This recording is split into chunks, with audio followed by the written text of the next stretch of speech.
మీరు నేను చెప్పింది చేయండి. మీ హెవీ మెన్స్ట్రువల్ బ్లీడింగ్ కంట్రోల్‌లోకొస్తది. నమస్తే అండి.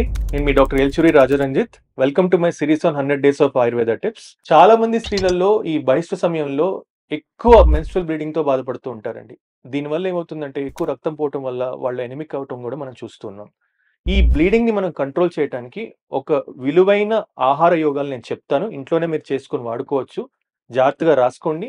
ఏం లేదండి, మనం దేవుడికి టెంకాయ కొడతాం కదా! కొబ్బరికాయ. అది తెచ్చుకొని దాని పైన ఉన్న పీచు ఏదైతే ఉందో, ఆ పీచు తీసి మనం పడేస్తాం కదా! అది పడేయకుండా అది ఇంత పీచు తీసుకొని బాండీలో వేసేసి కాల్చేసి బూడిదలాగా చేసేయండి. అది నల్లగా పౌడర్‌లాగా మారిపోద్ది.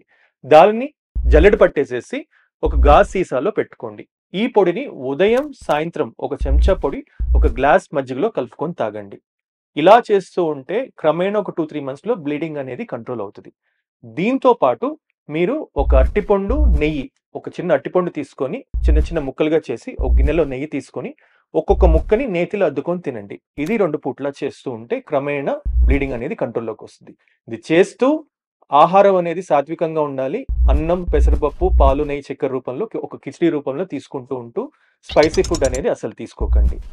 ఇలాంటి సమస్యతో బాధపడుతున్న వాళ్ళందరికీ ఈ వీడియో షేర్ చేయండి. అలాగే ఇలాంటి ఎన్నో మనం చెప్పుకుందాం. మన పేజ్‌ని ఫాలో అయిపోండి. Thank you. నమస్తే.